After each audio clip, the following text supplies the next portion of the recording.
سليلة ملوك وأمراء قبلت أن تكون زوجة أمير مفلس. تزوجها طمعا بنسبها ومالها، عذبها وحبسها واستغلها أسوأ استغلال.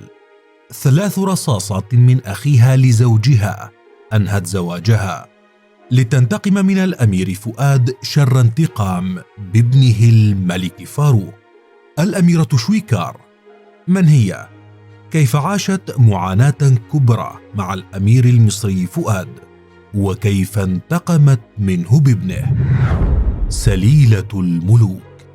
ولدت الأميرة شويكار في 25 من أكتوبر 1876، ورغم أنها كانت امرأة ذات جمال متوسط، إلا أنها أسرت قلوب الأمراء بثروتها ومكانتها الاجتماعية، فهي ابنة إبراهيم فهمي حفيد محمد علي باشا. امتلكت ثروة طائلة موزعة بين أملاك وعقارات وغيرها. أحد الأمراء الذين سعوا للتقرب من شويكار كان الأمير أحمد فؤاد ابن الخديوي إسماعيل، وبدأت حكايتهما معا حين قرر الأمير أن يتزوج شويكار هانم. وكان آنذاك أميرا مفلسا كثير الاقتراض، عرف بأنه مقامر وسكر، ليس فقط في الأوساط الملكية بل في مصر كلها. كان يستغل الآخرين ويعيش على حسابهم، وحين ضاقت الدنيا به حتى أبعد حد، رأى أن الحل في أن يتزوج امرأة ثرية يعيش على حسابها، واختار أيضا أن تكون سليلة ملوك وسلاطين، وكانت شويكار الفتاة الأنسب له آنذاك. الصفقة.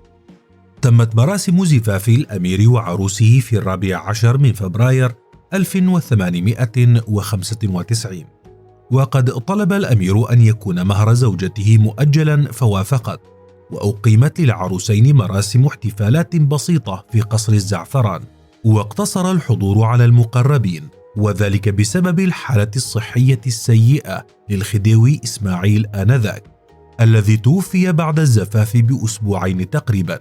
وهنا بدأت صفقة الأمير فؤاد تتكشف شيئا فشيئا. فبداية استقال من منصبه بالقصر وتفرغ لإدارة ثروة زوجته، لتبدأ الخلافات من تلك اللحظة وتتصاعد على مدى سنوات. تأكدت خلالها الزوجة أن زواجها لم يكن أكثر من صفقة. عاش الزوجان في قصر الزعفران، وكان كل يوم يكشف عن فصل من فصول الزواج الفاشل. فالبرنس فؤاد حمل زوجته كل تكاليف حياتهما في القصر، حتى رواتب الخدم والموظفين. ولم يكتف بذلك، بل كان كل ليلة يأخذ المبلغ المرقوم ويتوجه إلى صالة القمار في الكلوب الخديوي. وزاد الطين بلة على الأميرة تعرف زوجها على امرأة يهودية تدعى سواريف، أثارت اهتمامه وكانت بمثابة مستشارته الاقتصادية. وقد تعلق كثيرا بهذه المرأة، حتى قيل إنها ماتت بسكتة قلبية وهي ترقص بين يديه. 3 رصاصات أنهت الزواج البائس. لم يكتف الأمير بإهمال بيته وزواجه، بل كان يضرب شويكار ويعذبها ويذلها، إلى أن ضاقت ذرعا به وهربت من القصر الذي كانت حبيسة به مع حماتها فريال، التي كانت أيضا امرأة متعجرفة سليطة اللسان تسيء معاملتها كابنها تماما. حياة لم تستطع الأميرة ابنة الأميرة العثمانية نجوان هانم تحملها والاستمرار فيها، فتوجهت لقصر والدها، حيث اشتكت لأخيها سيف الدين سوء معاملة زوجها وضربه لها. لكن زوجها كان لها بالمرصاد، إذ اقتحم القصر وأخذها بالقوة وأعادها إلى قصر الزعفران، فحبسها فيه ووضع عليها حراسة مشددة ومنعها من الاتصال بأي أحد، حتى استطاعت ذات يوم تهريب رسالة إلى عمتها عين الحياة شرحت فيها مأساتها، وأنها سجينة في القصر تحت تهديد زوجها لها، مطالبة عمتها بإيصال شكواها للسلطات آنذاك.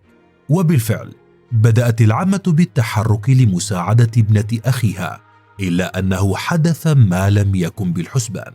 ففي 7 من مايو عام 1898 اقتحم الأمير سيف الدين شقيق شويكار الأصغر الكلوب الخديوي، حيث يقضي صهره المقامر أغلب وقته، وأطلق عليه 3 رصاصات استقرت واحدة في فخذه وأخرى أسفل بطنه والثالثة استقرت قرب القلب.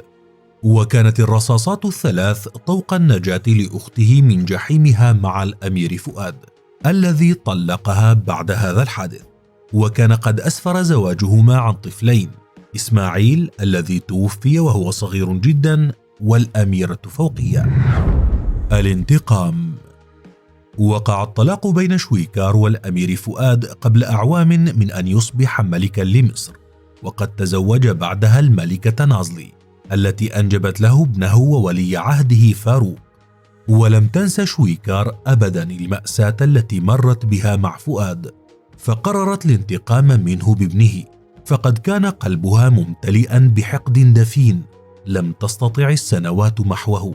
ولم يقتصر الأمر على الحقد، بل يبدو أن الغيرة لعبت دورها أيضا، فالأميرة ورغم كل ما فعله فؤاد بها كانت تحبه، وقد كتبت له رسالة استعطاف بعد أن طلقها أثارت ذهول المؤرخين. ومما جاء في رسالتها: ارحمني يا فؤاد، أشفق علي وسامح جاريتك، إذ لا يمكنني أن أعيش دونك. إن غاية ما كنت أتمناه لك من صميم فؤادي الصحة، والآن أقبل قدميك وأبقى في ظلك، واسمح لي فقط باللقاء ولو مرة واحدة وأموت بعدها. إذن كانت هذه السيدة تكن حبا كبيرا للأمير، واشتعلت غيرة عليه حين تزوج غيرها وأنجب ولي عهد من امرأة أخرى، فسعت للانتقام من فؤاد ونازلي بابنهما فاروق، وذلك بالعمل على إفساده كليا. فاستخدمت مالها لإقامة حفلات المجون والسهر، وكانت بدهاء الأنثى تقيم هذه الحفلات تحت مسميات خيرية لتجذب فاروق إليها. وكانت تلك الحفلات ترتع بالفساد، إذ حرصت شويكار أن تضم إليها فتيات مثيرات ذوات جمال طاغ، مصريات وتركيات ويونانيات ومن كل الجنسيات، مهمتهن فقط إغراء فاروق وشغله عن أمور حكمه في سهرات كانت أشبه بليالي ألف ليلة وليلة الأسطورية. رصدت شويكار لها كل ثروتها، وبالفعل دفع فاروق وراء شهواته وملذاته ونسي مهامه. واستطاعت الأميرة تحقيق هدفها، إذ ألهبت قلب الملكة التي كانت تريد أن يكون الملك فاروق رجلا على قدر المسؤولية، وانتقمت من فؤاد بإفساد ابنه وتشويه سمعته. سيدة مجتمع من الطراز الرفيع. عرفت شويكار بأنها سيدة مجتمع من الطراز الرفيع، كما عرفت بأعمالها الخيرية الكثيرة، إذ ترأست جمعية مبرة محمد علي، وكانت رئيسة شرفية لمؤسسة مدينة فاروق الأول الجامعية. وعام 1945 أطلقت صحيفة نسائية باسم المرأة الحديدية، وعرف قصرها بأنه كان وجهة تجتمع فيها الشخصيات المصرية المهمة كل يوم أحد في تجمع أطلق عليه اسم صالون الأحد بعد ذلك. وقد نالت الأميرة الوشاح الأكبر من نيشان الشفقات من السلطان مراد الرابع، وكانت إحدى 6 نساء فقط حملن نيشان الليجيون دونير من درجة كوموندور. قصر الأميرة شويكار بني في أوائل القرن العشرين على الطراز الفرنسي الإيطالي، وفي عصر الملك فاروق اشترته الحكومة المصرية منها وجعلته مقرا لمجلس الوزراء المصري، وهو اليوم مصنف ضمن المباني التاريخية المصرية.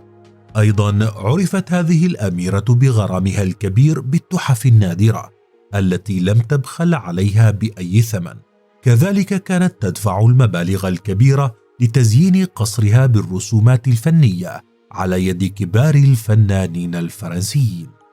يوم الاثنين 17 من فبراير 1947 توفيت الأميرة المعذبة، ويعد قبرها تحفة فنية في حد ذاته، إذ نحت من الرخام على شكل سرير فاخر مغطى بملاءة وعليها وسادة، وعلى جوانبه باقات بارزة من الورد المنحوتة والتي تبدو وكأنها حقيقية. وفوق السرير الرخامي استقر التاج الملكي، لتشكل المقبرة تحفة فنية مثيرة. ومما لا يعرفه الكثيرون أن هذا المكان كان المثوى الأخير للملك فاروق بداية، قبل أن يتم نقل رفاته في عهد الرئيس المصري الأسبق محمد أنور السادات ليدفن في مقابر الأسرة الملكية.